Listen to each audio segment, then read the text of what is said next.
Bonsoir Philippe Martinez, merci Bonsoir. d'être notre invité ce soir. Vous êtes secrétaire général de la CGT, réforme de la SNCF, réforme de la formation professionnelle, de l'apprentissage, de l'assurance chômage. Vous n'êtes pas au chômage comme syndicat. Non, on n'est jamais au chômage. Vous avez du boulot, vous avez du pain sur la planche, il y a beaucoup de réformes à discuter, à négocier, ou alors vous trouvez que c'est trop et que vous préféreriez que rien ne bouge ? Non, nous on veut que les choses bougent. D'ailleurs, sur la SNCF, vous l'avez noté, nous avons fait des propositions, un dossier important de propositions que nous avons remis au Premier ministre. Il y a évidemment besoin de réformer un certain nombre de choses, mais c'est le problème qui est posé, c'est la conception de la discussion et de la négociation. Il y a un mot qui revient à la mode depuis 8 mois, c'est la concertation. Alors le principe de la concertation, selon le gouvernement, c'est vous m'écoutez et vous faites ce que je dis. On peut pas dire que ce soit franchement du dialogue et de la concertation, ou alors faut revoir les définitions du dictionnaire. Vous trouvez que il y a une forme d'autoritarisme de la part du gouvernement? Il n'y a aucune marge de manœuvre, aucune discussion possible. On le voit sur la SNCF. On nous dit mais il va y avoir des réunions. Plus la ministre passe à la télé, plus elle annonce de réunions. Mais on discute de quoi dans ces réunions? On discute de quoi? Elle était à votre place quand vous avez annoncé la fameuse grève en pointillé. Et elle a dit en fait, le statut il est conservé par les cheminots d'aujourd'hui et qui resteront cheminots avec le statut, et il sera remplacé par une convention collective pour les nouveaux entrants que vous devrez négocier pendant les 2 mois à venir. Donc en fait, la balle, elle est dans votre camp. C'est vous qui pouvez négocier, qui pouvez proposer. Premièrement, j'insiste, ce n'est pas le statut des cheminots qui fait que les trains arrivent en retard, qu'ils sont annulés, que les voies ne sont pas entretenues. Donc on a essayé de placer le débat uniquement sur cette question. Deuxièmement, la convention collective du ferroviaire, qui concerne l'ensemble, ça fait 2 ans qu'on discute et qu'on n'avance pas. Et vous savez à cause de qui on n'avance pas? À cause de la direction de la SNCF, qui, par le biais de ses filiales, est une partie importante du côté patronal sur la négociation de la convention collective. En fait, on ne veut pas de convention collective. On n'en veut plus depuis les ordonnances. On le sait, on veut de moins en moins de droits pour les salariés. Ce qui fait qu'on va avoir des salariés sans droits face à des salariés qui ont des droits. Nous, la normalité, ce sont des salariés qui ont des droits. Et on va les opposer.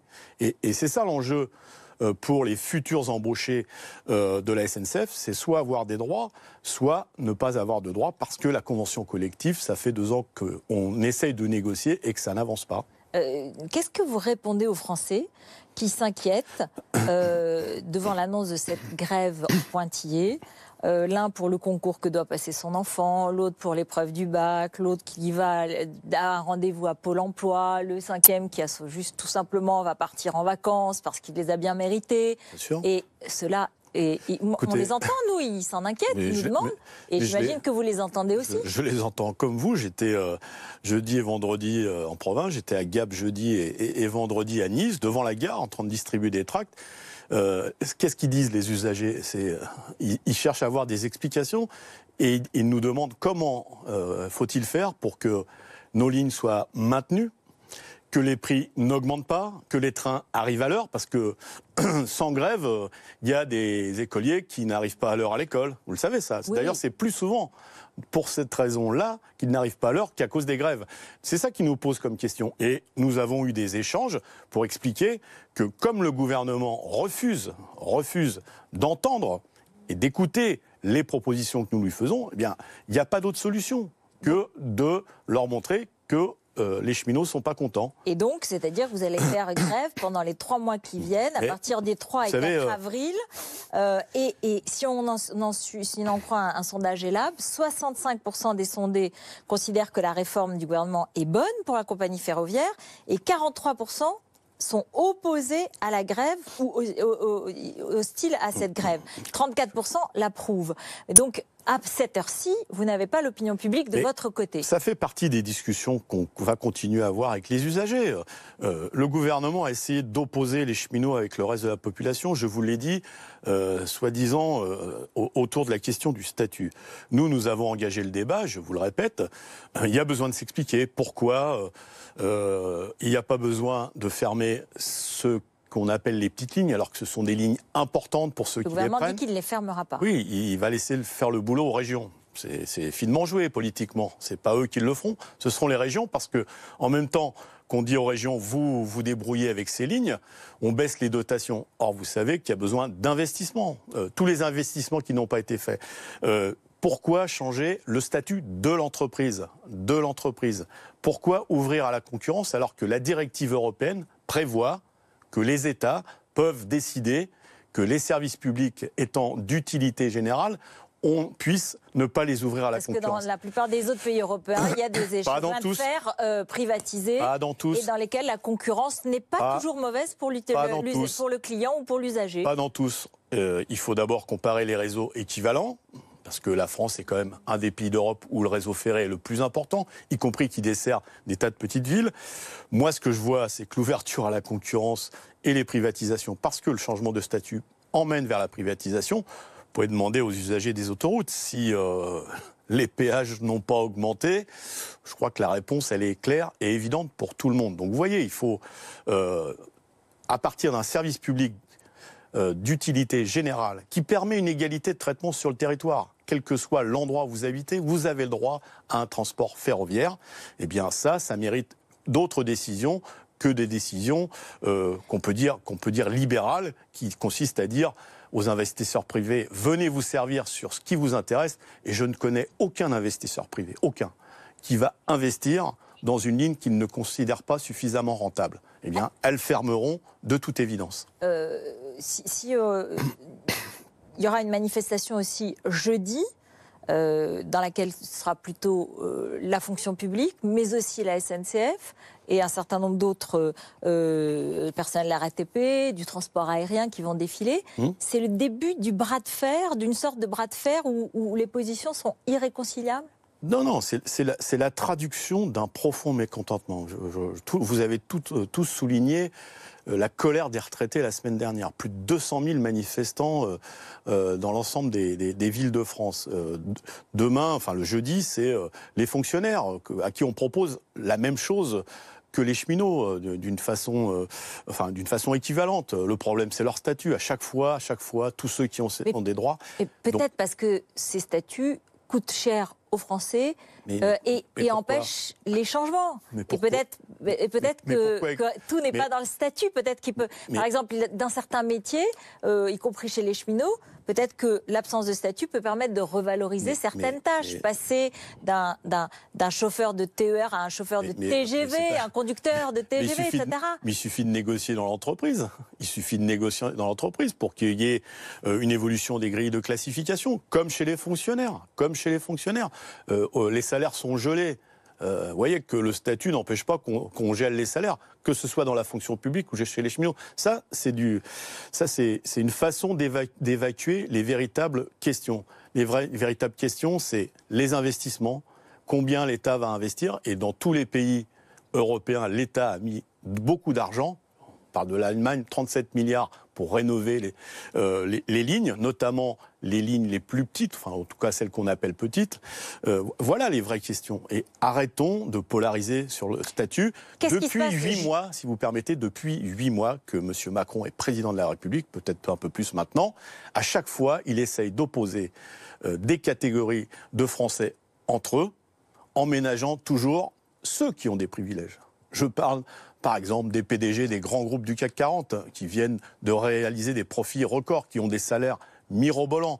Donc arrêtons de dire que ceux qui ont un peu de droits sont des privilégiés. Le problème dans notre pays, c'est ceux qui n'ont pas de droits. Philippe Martinez, il y aura du monde jeudi soir. Combien de personnes ? Écoutez, jeudi, il y a 140 manifestations dans toute la France pour les fonctionnaires et d'autres professions qui sont mécontentes et qui vont manifester. Il y aura 2 manifestations à Paris, celle des fonctionnaires et celle des cheminots. Je peux vous annoncer que rien que pour la CGT, déjà, puisque c'est une manifestation nationale, je crois qu'on dépasse les 20 000 inscrits à cette manifestation, une manifestation nationale, et sans compter les inscriptions des autres organisations syndicales, parce que c'est à souligner aussi, cette mobilisation se fait dans l'unité syndicale. C'est suffisamment rare. Notamment chez les cheminots, et seulement chez les cheminots. Chez les cheminots, dans la fonction publique. Et dans pas tout à fait. Pas complètement, mais enfin, c'est intéressant. c'est intéressant que cette mobilisation, ça s'est fait chez les retraités aussi, c'est intéressant que les mobilisations soient unitaires. C'est pour les salariés un signe de confiance et je crois qu'il faut encore travailler pour que cette unité s'élargisse. Est-ce que vous avez un message pour Édouard Philippe, qui est l'invité de BFM TV demain matin? Le message, c'est j'espère qu'il a lu les propositions de la CGT que nous lui avons remis la semaine dernière et que s'il est décidé, en tout cas s'il fait exactement ce qu'il dit, c'est-à-dire qu'il veut dialoguer, si il veut éviter un conflit dont il est le seul responsable avec le président de la République, eh bien, nous sommes prêts à discuter d'un certain nombre de choses que je viens de vous décrire. Le statut de l'entreprise, les investissements, le fret, c'est-à-dire le transport de marchandises. La planète, c'est important. Moins de camions sur les routes, plus de marchandises sur les trains, c'est bon pour la planète, et toute une série de questions que nous lui avons remis la semaine dernière. Ils ont dit, et ils répéteront, et sans doute chez Jean-Jacques Bourdin demain matin, Édouard Philippe le répétera, ils ne plieront pas. C'est ce que dit le gouvernement. Ils ne changeront pas. Ils n'arrêteront pas les réformes. C'est ce qu'ils disent et répètent, parce qu'ils considèrent qu'ils ont été missionnés pour cela. C'est leur mandat par les Français. Sur la SNCF, vous me retrouverez les discours du candidat Macron qui explique clairement l'ensemble des mesures qu'il prévoit pour la SNCF. Nous, les réformes, nous les voulons, et ça fait plusieurs dizaines d'années que les cheminots se battent pour les réformes et s'opposent à celles qui sont mises en place. Mais vous venez de rappeler la position du gouvernement. On discute, mais de rien, puisqu'on ne cédera sur rien. Non, sur le principe des réformes. Non. Principe des réformes, je vous ai dit que nous étions pour les réformes.